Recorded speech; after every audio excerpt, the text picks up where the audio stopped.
Olá,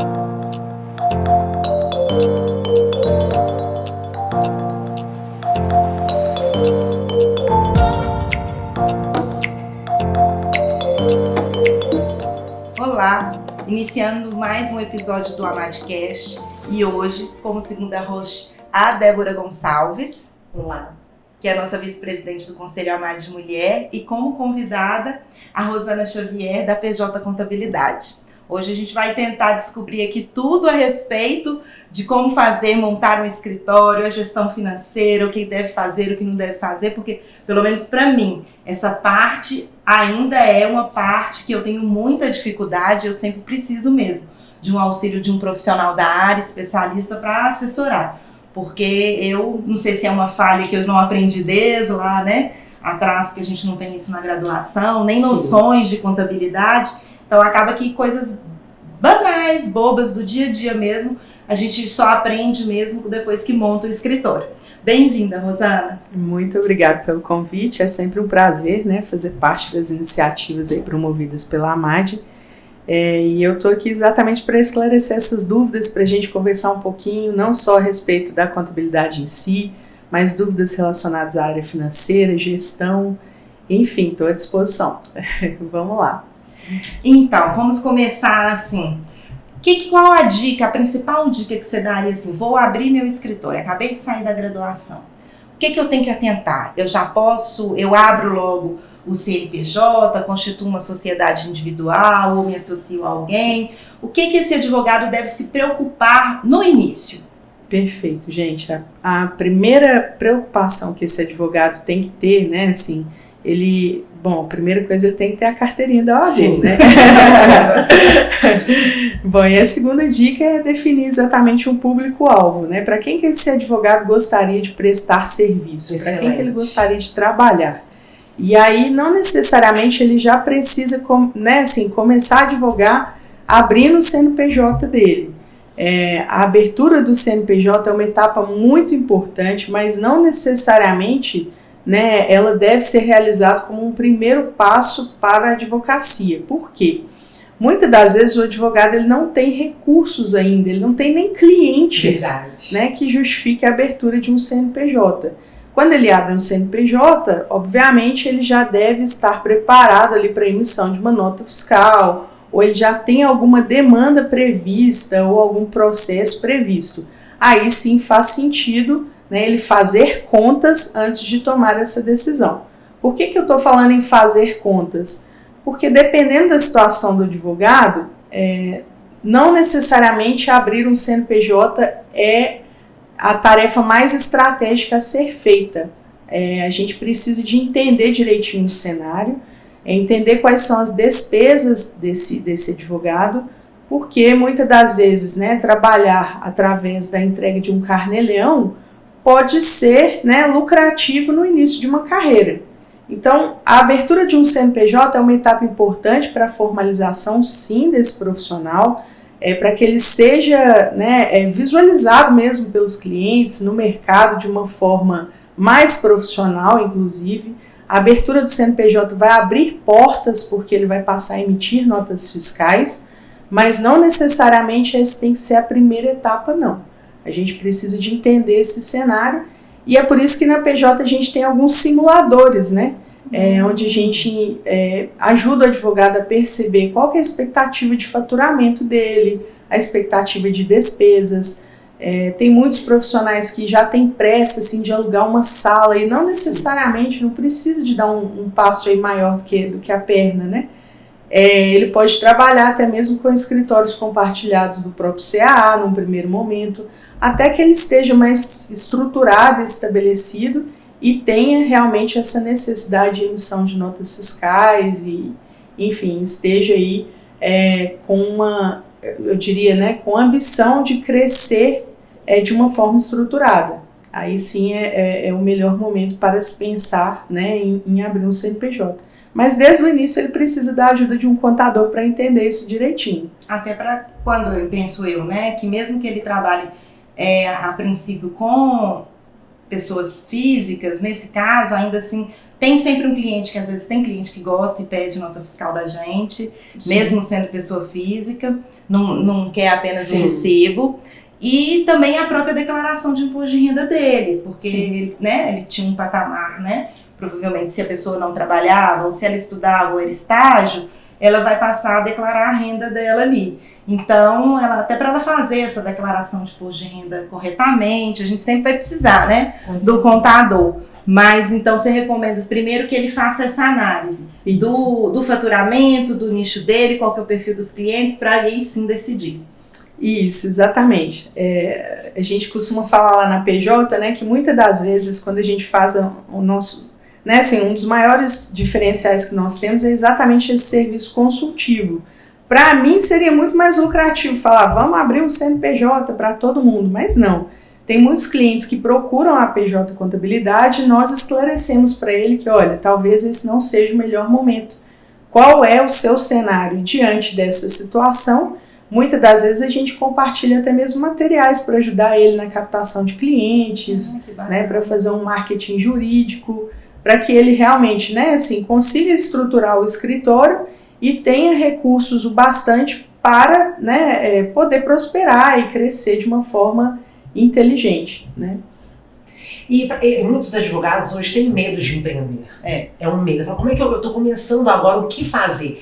Então vocês incentivam o advogado ter esse espírito de empreendedor mesmo, né? Na verdade, assim, as oportunidades para a advocacia, elas são várias, né? A gente acabou de passar por um período aí de pandemia. Sim, muito difícil para todo mundo. Muito difícil para todo mundo e que trouxe, né, muitas oportunidades de negócios mesmo na área de advocacia, né? De forma alguma, estou enxergando a pandemia como uma oportunidade, né? Foi muito triste tudo que aconteceu, mas... para a advocacia existiu muitas possibilidades de se fazer justiça, ou de se fazer, né, de ajudar mesmo a população, até mesmo de uma forma social, não só financeira. Né? Então a gente teve aí, desde falências de empresas até inventários, infelizmente, né? Muitos divórcios, às vezes até brigas entre vizinhos, brigas relacionadas aí a planos de saúde, cobertura ou não. Então, assim, as oportunidades, elas vêm surgindo e vêm, né, assim, trazendo possibilidades de ganhos altas para advogados. Eu acho que, sem dúvida alguma, o advogado que tem essa vontade, né, de ter o seu próprio escritório, né, a opção, né, de ter o seu próprio negócio é algo que, acredito eu, que traga, né, assim como trouxe para mim, um prazer muito grande, né? Não só financeiramente, se ele conseguir, né, se estruturar e crescer de uma forma organizada, mas também até mesmo nessa questão social mesmo, de ajudar outras pessoas. Perfeito. E essa questão, assim, como que a gente começa a se organizar financeiramente dentro do escritório? O que você recomendaria? Então, na advocacia a gente tem algumas particularidades, né, e uma delas eu diria que é em relação ao recebimento do faturamento mesmo do advogado, né, dos honorários. O fato da gente, na advocacia, depender, né, de um juiz para uma decisão e às vezes um processo estar na justiça por muito tempo, às vezes por anos, isso dificulta muito a gestão de um escritório de advocacia, né? Esse é um conceito que a gente chama de liquidez. Não adianta eu ter um volume muito grande de processos a receber na justiça, né? Sendo que eu tenho que pagar o meu aluguel hoje. Então, como que eu vou fazer, né, para poder bancar as minhas despesas com uma promessa de recebimento futura? Isso exige muita disciplina, organização, né, e organização na parte de gestão mesmo financeira, ter um controle de contas a pagar, contas a receber bem estruturado, né, tentar aí, né, prever esses recebimentos pode fazer com que o advogado tenha uma lucratividade maior, inclusive com o auxílio de uma contabilidade. O fato, né, da contabilidade ela ser uma ciência social aplicada tudo depende, né? Depende se ele vai levantar um alvará hoje, se ele vai levantar um valor de 10 vezes ou de 5 vezes, como que ele vai se organizar em relação aos compromissos financeiros que ele tem para arcar, né? Depende se a empresa foi aberta, o CNPJ foi aberto em uma cidade ou outra, existe diferença, né, de carga tributária em relação a isso. Então, assim, são várias possibilidades de economia tributária. Contar com um contador especializado no assunto pode fazer com que você economize um dinheiro muito grande, né? Ainda mais quando se tratam aí de valores mais altos, né, honorários mais elevados ou precatórios, enfim, tudo isso dói eu diria que a parte do corpo mais dói, que é o bolso, né? Sim. Então, a gente precisa se estruturar mesmo para que a gente faça com que, né, o advogado, dentro da lei, interpretando a lei corretamente, se estruture e não tenha, às vezes, né, pressa para receber esse valor de uma vezada só, porque isso vai fazer diferença na tributação dele lá na frente. Uma boa dica. Excelente. E como você mesma disse, né, tem muitos advogados que estão aí de forma autônoma advogando. Sim. E às vezes ele não tem um cliente fixo, ou uma empresa que pague ele mensalmente X valor. Então a gente sabe que a renda desse advogado ela pode variar muito. E tem mês que ele vai ter dinheiro, tem mês que ele não vai ter. O que você sugere para que ele tenha essa reserva de emergência? Para que ele evite, às vezes, né, não ter condição de arcar com as despesas do escritório? Eu diria que é importante que ele tenha um planejamento, né? Que ele se planeje, ele tenha um planejamento não só estratégico, né? Pensando aí na captação de clientes, na estruturação do negócio em si, mas também que ele tenha um planejamento financeiro. Ou seja, né, eu preciso de criar alguns cenários, um cenário otimista, um cenário pessimista, porque, né, assim, eu dependo de prazos. A grande maioria dos advogados não tem esses honorários de forma recorrente. Mas ele tem contas a pagar de forma recorrente. Sim, verdade. Então é um desafio muito grande. A gente precisa de organizar isso, de planilhar, de colocar que seja no papel, no lápis, todas as contas a serem, né, pagas para a manutenção do escritório. E aí sim ele tentar, né, estabelecer formas de captar outros clientes para poder, né, arcar com essas despesas e permanecer crescendo no escritório de uma forma estruturada, e não dependendo, né, de um prazo de um juiz, ou, né, não dependendo com a corda no pescoço, assim, de nossa, se eu não receber amanhã, como que eu vou pagar? Exatamente. Mas assim, você recomendaria, sei lá, ter uma reserva de emergência para o escritório por 1 ano, para as despesas fixas? Teria alguma regra recomendável, 6 meses ou não? Isso é de cada profissional. É difícil da gente falar um prazo, porque vai depender do que você tem de despesa, né? A despesa de um escritório, se for uma sociedade unipessoal, ele não tem funcionários, né? Ele pode exercer até mesmo a advocacia da própria casa dele, ele pode não precisa de ter um aluguel, né? Ele pode às vezes utilizar um coworking ou um escritório virtual, exatamente. Então depende da previsão dele de receber esses valores, né? Eu diria que é importante que ele se organize para ter essa reserva, né? E aí o valor vai depender exatamente do quanto que essa pessoa gasta também, né? Se ela tem contas a pagar mensalmente ou não, se ela consegue trabalhar ali de uma forma mais simples, ou se ela tem um escritório, né, com uma estrutura cara, com uma folha de pagamento muito cara, sistemas caros, né? Isso aí depende de escritório para escritório. Sim, e você falando dessa questão de reserva de emergência, isso é tão sério, porque durante a pandemia, nesse momento tão difícil, alguns escritórios permaneceram. Sim, conseguiram se manter de pé, porque foi difícil para todo mundo. Teve muito escritório que realmente encerrou as atividades. Encerraram as atividades, e por isso que é tão importante a gente pensar nessa reserva de emergência, porque a primeira visão assim, de muitos advogados entrou dinheiro no escritório, deixa eu gastar, deixa eu investir, mas tem que poupar.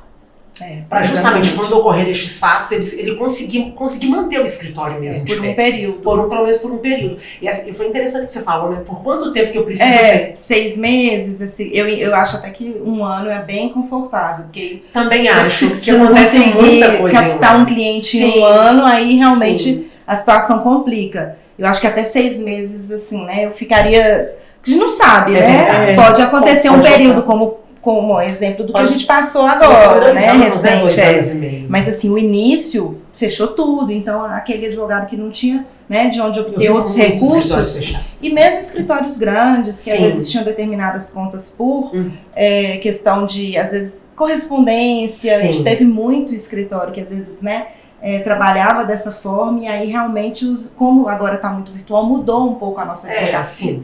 E aí ou perdeu um cliente totalmente, às vezes.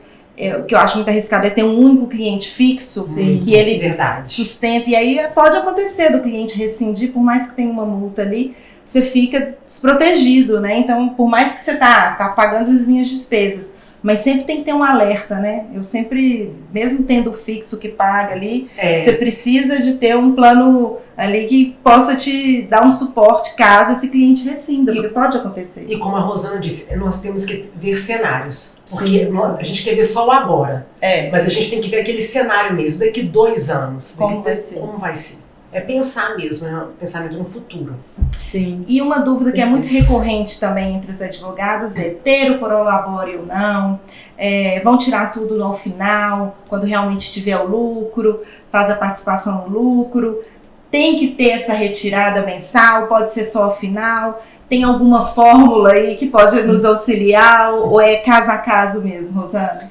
Então, até um pouquinho antes de eu falar de prolabore, uma coisa que é importante, até pegando o gancho, né, no que a gente estava falando agora, é da separação de contas bancárias. Verdade. Perfeito. A gente não pode esquecer disso. Tem muito advogado que mistura. Mistura as contas, mistura pessoa física com pessoa jurídica, recebe dinheiro do cliente, passa dinheiro na conta. Paga a conta, né, pessoal? Paga a conta do cliente, paga a conta pessoal. Isso, do cliente. Nossa senhora, isso chama a atenção do fisco. Então a gente tem que tomar muito cuidado, né, em relação a esse princípio, né, que é importante na contabilidade, que é o princípio da entidade. A separação dessas contas bancárias é algo primordial. E aí, diante dessa separação, né, nós temos 2 conceitos que muitas das vezes são confundidos na advocacia, que é o prolabore e o lucro. Né? Você chegou a me perguntar, né, sobre tem algum segredo? Não tem? Olha, eu diria o seguinte, a distribuição de lucros na advocacia, eu vou até deixar uma pergunta no ar, né, assim, quando a gente fala em distribuição de lucros, nós temos ali todas as receitas, o faturamento do escritório, menos aquelas despesas do meu escritório, que, pensando na advocacia, nós estamos falando aí de uma atividade intelectual, então nós não temos um estoque, nós não temos, né, que comprar matéria-prima, as nossas despesas são pequenas, né? E aí a receita menos a despesa, eu tenho exatamente a minha distribuição de lucro. O prolabore, ele entra também como uma despesa do escritório, mas o fato é, o prolabore ele tem uma incidência de imposto, o lucro não, né? O lucro, quando a gente chega nessa equação final, o lucro ele é isento de tributação, eu já paguei o imposto lá atrás. Então, tem muito advogado que questiona, né? E o prolabore, qual que é o valor que eu vou colocar como prolabore no meu escritório? Bom, gente, o prolabore ele tem incidência de impostos. Sim.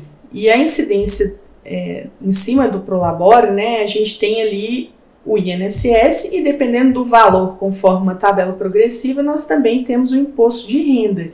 Então, será que é lucrativo a gente ter um prolabore muito alto?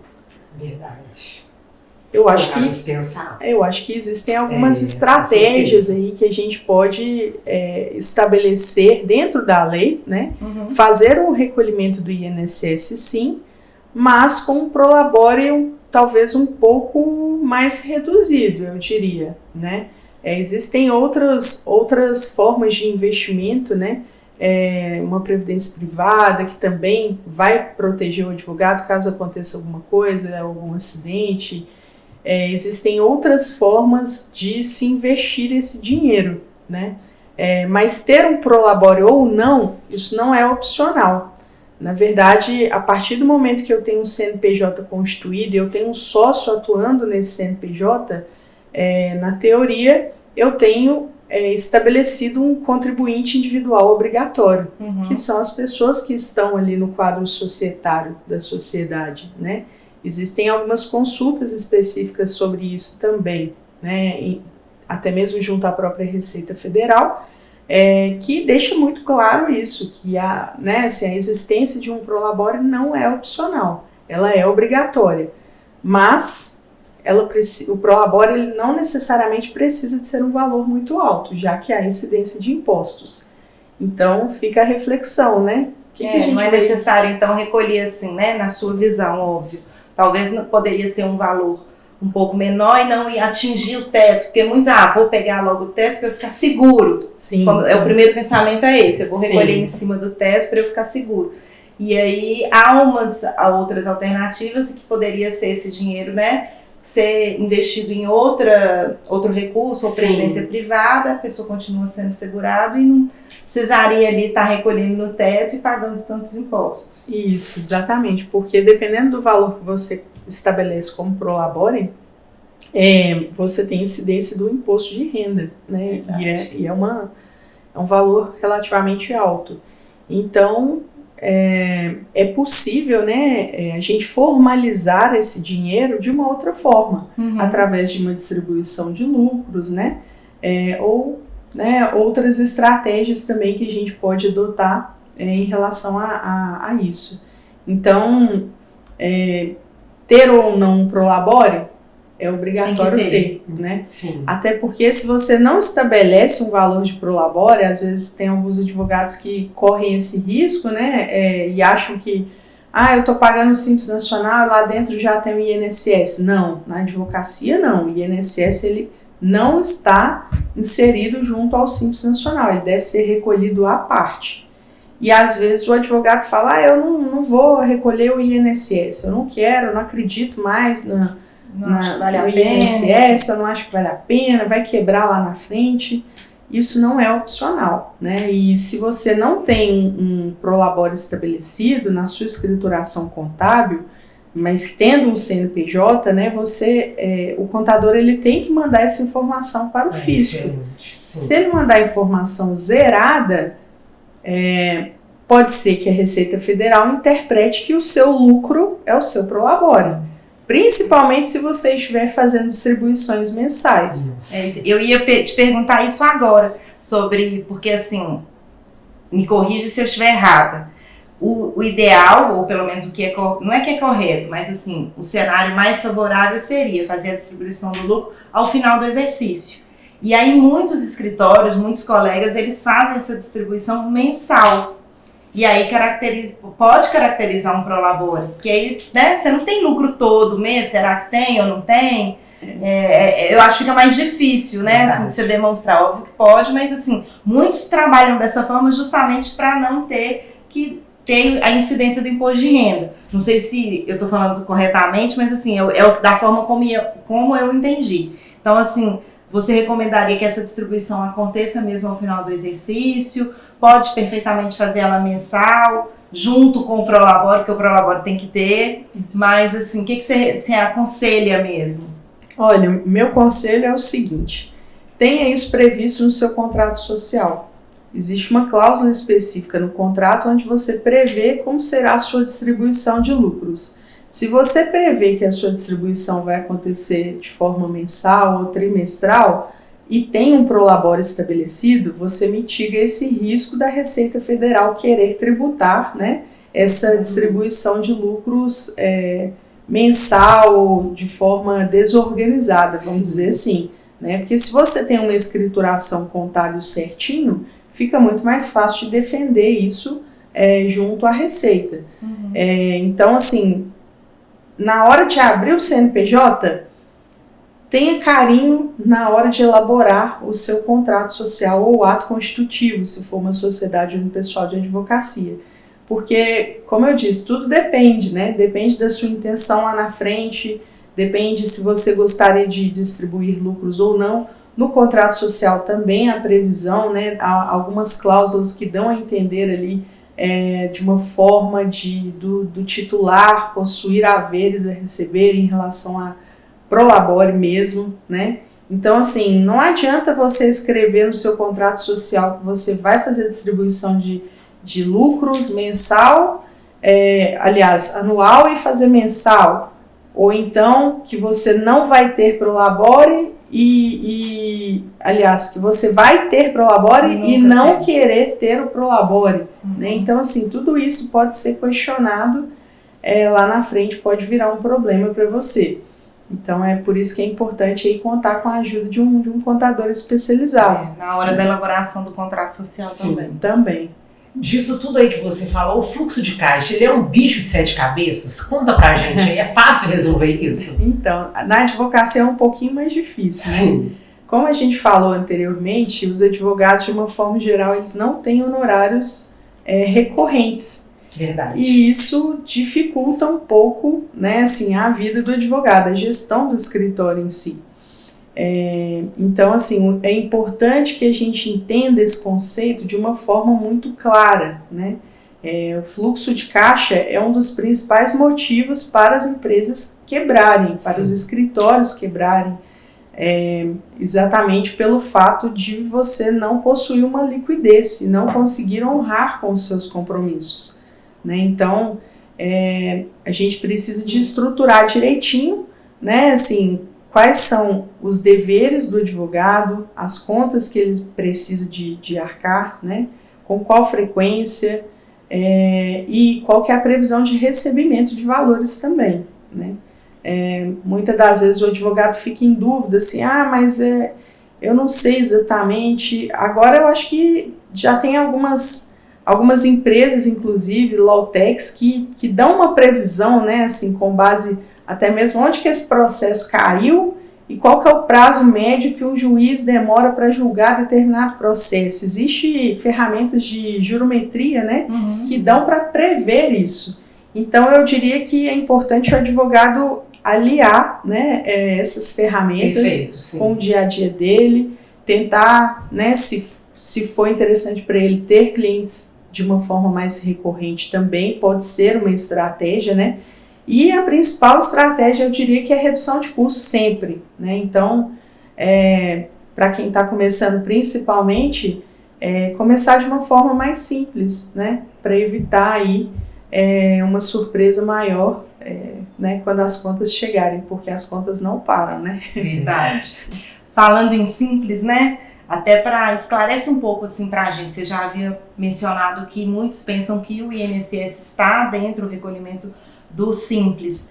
Esse simples, né, assim, a maioria dos advogados, né, optam pelo simples. É simples mesmo, Rosana? Então, o Simples Nacional, gente, ele é composto por 5 impostos, que é o PIS, COFINS, ISS, Imposto de Renda e CSLL. Parece simples, mas não é.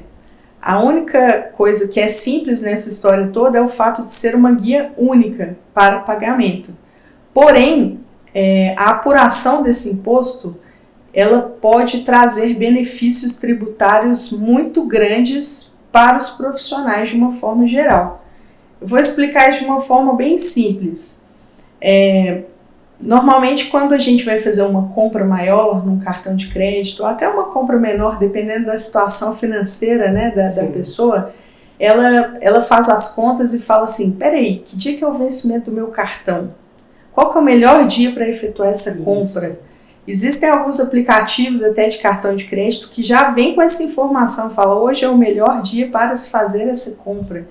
Exatamente por quê? Porque a data que você faz essa compra, você vai ganhar um fôlego para pagamento, né?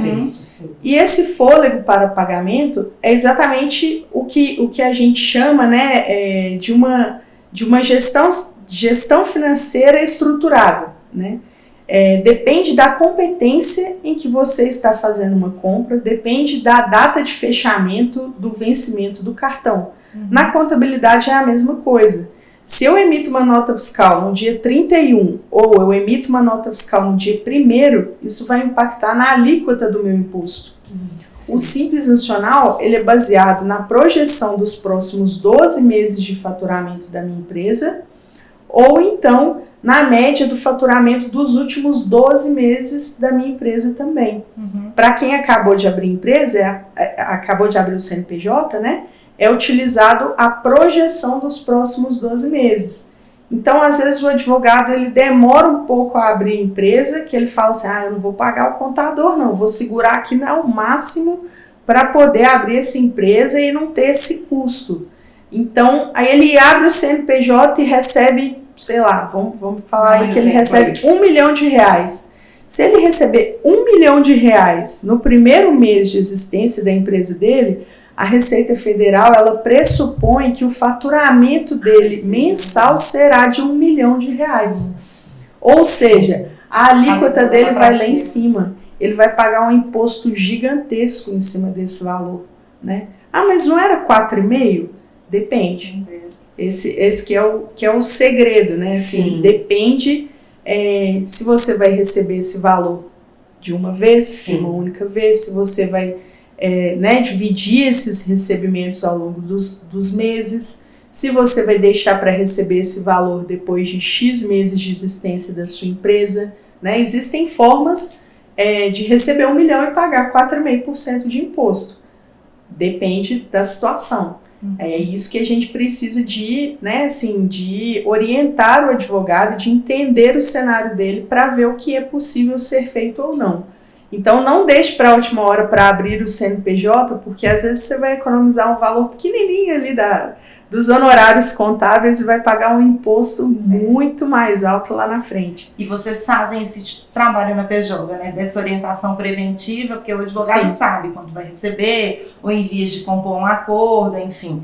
Ou que está próximo, né? Que vai realmente agora receber algum valor, e aí para isso não impactar, às vezes é possível fazer esse planejamento e aí ter essa redução da alíquota, porque às vezes pula de um mês para outro, e aí você fica com aquela alíquota ali pelo menos uns 12 meses. Isso, exatamente, é a média desses valores, né? Então, não necessariamente é estratégico receber de uma vezada só, ou receber em determinado mês. A gente precisa de fazer conta para entender isso. Sim. E aí, assim, o regime tributário, né, ele é irretratável.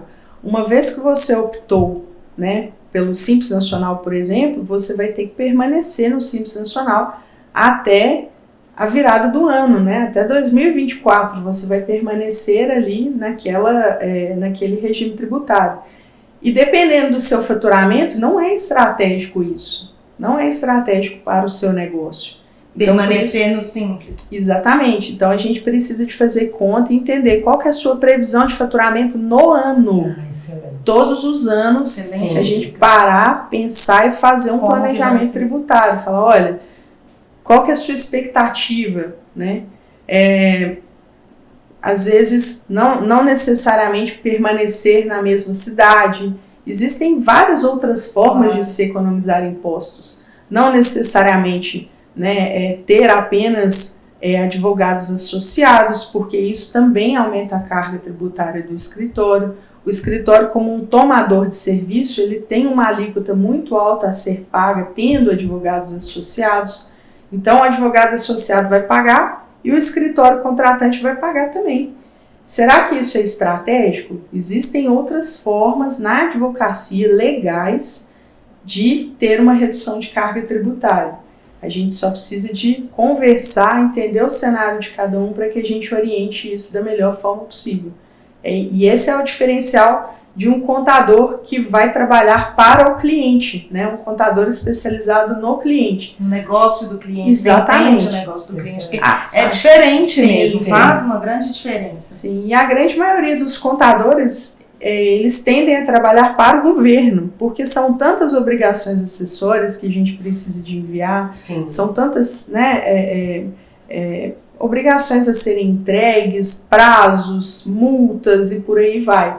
E na PJ não, na PJ a gente oferece esse serviço humanizado, tributário. Isso, humanizado e consultivo, que tudo isso vai fazer diferença no seu bolso, claro, na sua carteira. Adorei quando você falou, receber 1 milhão de honorários, a alíquota de 4,5, então assim, né, esse cenário é o mais favorável. Sim, é possível. Na minha cabeça isso não seria possível, né?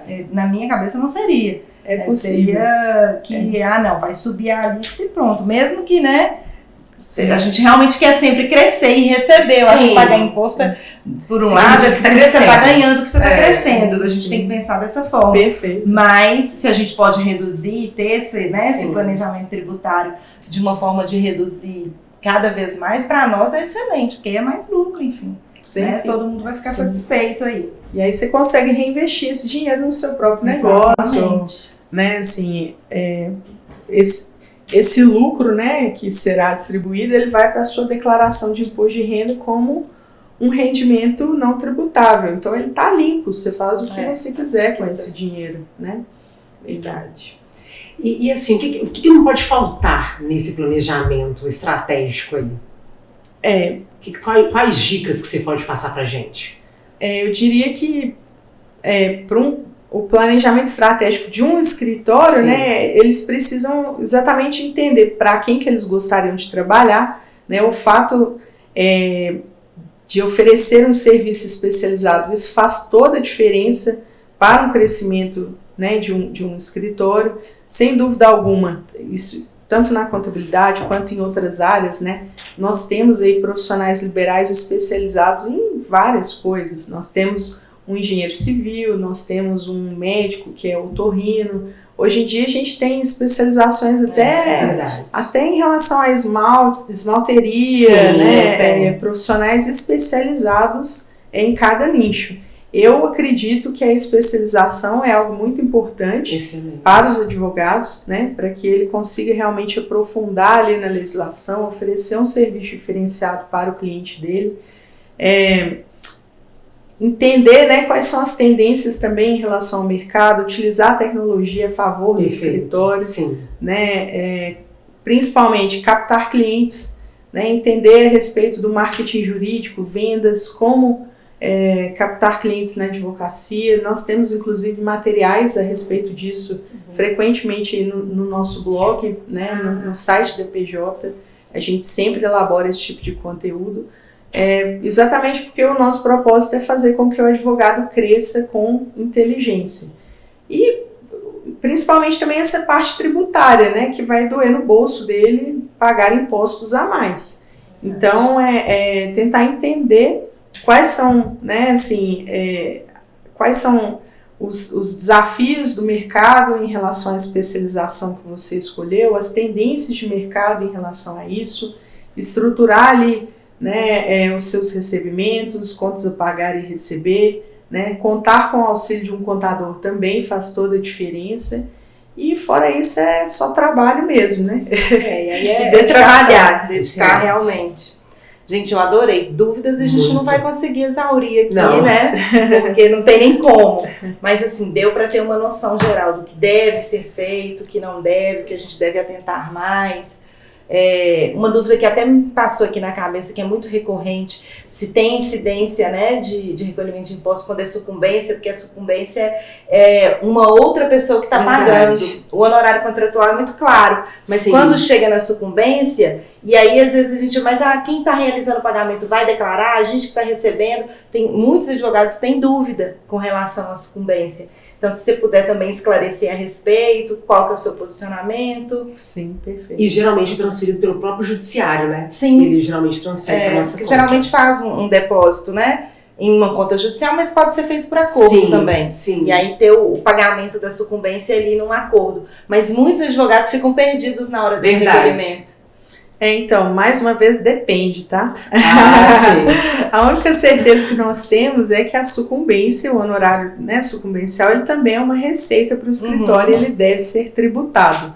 Agora, a incidência do ISS, existem, né, assim, existem particularidades em relação a isso, até mesmo na própria interpretação das prefeituras, tá? Sim. Então tem consultas específicas a respeito desse tema e tem prefeituras que não se posicionam a respeito desse tema, né? Então, assim, depende de onde o seu CNPJ está estabelecido, depende se já houve alguma retenção na fonte, que às vezes o advogado nem percebe, ele vai lá e paga imposto em duplicidade, sim. Né, sofre ali uma bitributação. Quando a gente vê, né, às vezes acontece de chegar alguns advogados tentando fazer as coisas por conta própria e não perceberam, né, que ele já pagou imposto, está pagando 2 vezes. É mais barato pagar um contador? Também acho. Então isso aí também depende. Eu não consigo responder assim de uma forma exata, né? Entendi. Exatamente. Mas, por exemplo, vamos tirar um exemplo de Belo Horizonte, né? Porque assim, às vezes quem está te pagando também está em outro local, mas vamos supor que os dois estejam em Belo Horizonte, há uma sucumbência de alguém pagando para um advogado em Belo Horizonte, que é a cidade onde a gente está. O posicionamento da Prefeitura de Belo Horizonte. Então, existe uma consulta específica em relação a isso.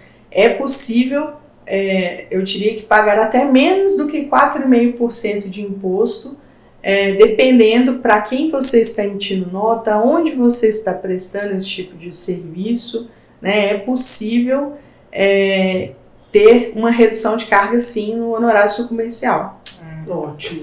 Gente, adorei. A gente vai ter que, na realidade, assim, né? Os advogados realmente têm que ter o auxílio ali de um contador, e um contador bem, assim, por dentro da nossa atividade. Porque às vezes o contador, né, que às vezes está muito ligado para outros ramos, muitas vezes vai agir, como você mesmo falou, um representante do governo que fica com a preocupação de fazer apenas os recolhimentos e não tem essa visão de pensar que ele pode estabelecer ali alguma coisa com o seu cliente para reduzir essa carga tributária. Perfeito. Então, excelente, isso muito bom.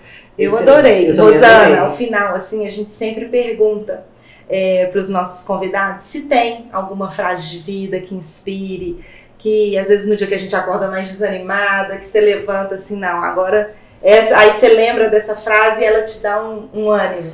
Você tem essa frase? Nossa, eu acho que... Olha, eu vou citar uma... Não, assim, o que veio em mim, sabe? Isso é porque tem gente que não tem. E isso é muito pessoal. Tem pessoas que têm, outras não. Uma coisa que me veio em mente no momento, assim, né? Que eu acho que a vida continua sempre. Acho que é importante a gente entender que adversidades acontecem. Todo mundo tem dificuldades, problemas, desafios. Sim. Né? Assim, e a gente, enquanto empresário, principalmente, a gente tem que se automotivar. Né? Porque não tem uma cobrança ali de um chefe que vai chegar e falar assim, olha, hoje você tem que produzir, né? Cadê o resultado do seu trabalho e tudo mais? Então, enquanto empresários, a gente tem que correr atrás todos os dias, porque isso vai fazer diferença no seu sucesso lá na frente. E eu entendo que, né, assim, existe uma frase que fala que o único lugar onde sucesso vem antes do trabalho é no dicionário. Então, eu entendo que a gente precisa de continuar acreditando sempre, com persistência, com dedicação, com muito trabalho suado, que o resultado vem, é fato. É só acreditar e fazer as coisas corretamente que as coisas acontecem. Né, assim, a consequência vai ser positiva sempre. Com certeza. E você tem algum livro que você indica para o advogado, escritório, para esse planejamento estratégico, de como gerir um escritório? Ou até de empreendedorismo, né? Isso. Porque as pessoas que estão nos escutando, a Rosana é CEO da empresa dela, então às vezes vai que ela tem algum livro ali de cabeceira que você já deu uma virada, assim, esse livro é maravilhoso. Deixa eu pensar. Eu acho que enquanto empresário eu indicaria o mito do empreender, que discute, né, muitas coisas relacionadas a esse desafio de empreender, né, de ter o seu próprio negócio, porque, gente, empresário, ele é muito solitário, né, eu costumo brincar que se a gente conversa com os nossos funcionários mesmo, assim, as nossas dores, as pessoas vão falar assim, meu Deus, eu vou embora. É verdade. É verdade. Se a gente eu vou embora, eu vou para outro lugar. Eu nunca vou querer ser chefe. Exatamente. Se você conversa com os seus concorrentes, ele fala, nossa, ótima ideia, vou copiar também. E às vezes, assim, a gente conversa entre sócios, né, entre família, entre amigos, né, porque realmente, assim, é muito difícil, né, é uma opção muito difícil, solitário, né? Solitário. né? Então eu acho que o mito do empreendedor é um bom livro. Perfeito, ótimo. Excelente. E como que os nossos ouvintes e quem está também nos assistindo agora pode encontrar a PJ? Quais as redes sociais, Perfeito. site? Sim, nós temos, né, o nosso site é pj.com.br. Nas redes sociais nós também temos no Instagram, Facebook, LinkedIn, PJ Contabilidade, né? Nós temos todas essas redes sociais onde a gente disponibiliza frequentemente materiais que auxiliam, né, o advogado nesse desafio, né, nesse grande desafio que é empreender. Então a gente não necessariamente escreve apenas sobre contabilidade, tá? Uhum. São vários temas, a gente escreve sobre a área financeira, captação de clientes, marketing, vendas, até síndrome do burnout na advocacia nós temos lá. E tem, muito. Então, assim, é importante, né, assim, a gente acompanhar esse tipo de conteúdo, porque é um conteúdo especializado para o nicho, é segmentado. Então, tudo que você ler ali se aplica na advocacia, né? E muitas das vezes a gente procura, né, participar de vários eventos, iniciativas, né, assim como a gravação desse podcast, várias iniciativas para trazer conteúdos ricos, né, inspirações para o nosso público, para os nossos advogados, porque realmente a gente incentiva o pequeno, né, a se formalizar e tentar enxergar os benefícios da abertura de um CNPJ, essa formalização. Não é apenas imposto não, viu, gente? Eu diria até que se a gente tivesse, né, mais aulas mesmo na escola, igual, né, existe a iniciativa aí do direito na escola, se a gente tivesse mais aulas ali quando criança mesmo, a respeito da importância dos impostos, talvez a gente teria mais cidadania mesmo, a gente teria mais prazer em pagar esses impostos, porque a gente conseguiria exigir ali do governo um resultado mais bacana para a população, né? Então, eu acho que é importante a gente ficar de olho nesse tipo de iniciativa e até aproveitando também, a gente vai lançar aí em breve, junto à Escola Superior de Advocacia, no mês do advogado, no mês 8, com apoio, inclusive, do Sebrae. Sim, inclusive apoio do Sebrae, a gente vai lançar uma trilha de conteúdos, uma vez na semana a gente vai ter esses conteúdos, uma aula online mesmo, junto ao ESA, a respeito de vários temas relacionados à gestão, que eu acredito que podem auxiliar muito. Vai nos ajudar demais.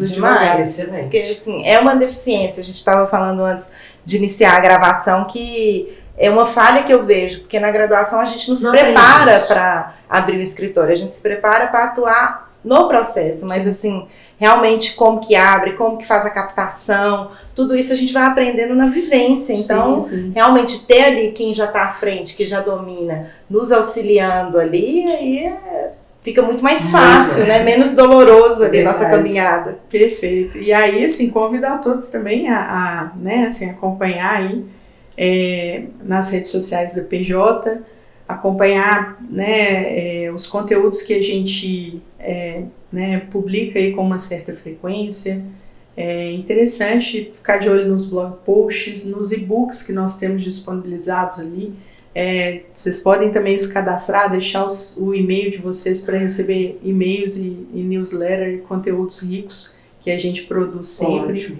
E fora isso, os eventos mesmo que a gente participa com frequência, e é um prazer sempre, né, participar desse tipo de Fiquem ligados então aí, gente, no site, nas redes sociais da PJ Contabilidade, porque tem muito conteúdo rico mesmo. Eu sigo já, né, no Instagram, acompanho, realmente tem muita coisa que para nós sempre a gente aprende, enfim, auxilia ali no nosso dia a dia, esclarece muita coisa. Então, eu recomendo mesmo. Então, assim, Rosana, muito obrigada. Eu que agradeço. Pela sua dedicação, de compartilhar o seu conhecimento aqui conosco, né? Doar seu tempo aqui para nos ensinar um pouco aí essa parte que para nós é um pouco mais espinhosa, mas enfim, até que não é tão difícil, a gente pode até lucrar um pouco mais.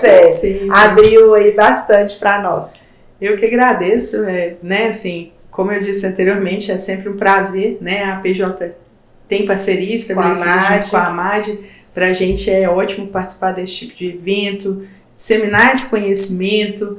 Eu digo que é importante a gente educar realmente, né, as pessoas que imposto, gente, não é essa dor tão grande assim, não. Se a gente organizar direitinho, dá para pagar uma carga tributária menor, dá para formalizar, crescer de forma estratégica, né, realizar os sonhos no futuro de adquirir um apartamento, um carro. Sem esse dinheiro formalizado, a gente não consegue fazer isso. Né? Sem essa formalização, a malha fina está aí para todo mundo. Né? Então, assim, para mim é muito, muito gostoso fazer parte disso, eu adoro participar dessas coisas. Fiquem, né, assim, à vontade para me convidar para outras iniciativas, outras lives, enfim, estou disponível sempre, tá bom? Contem comigo. Com certeza. Gente, fiquem ligados, então, nossos episódios vão todas as quartas ao meio-dia no YouTube e no Spotify. Não deixe de nos seguir nas redes sociais. Até mais. Até mais. Obrigada. Até mais.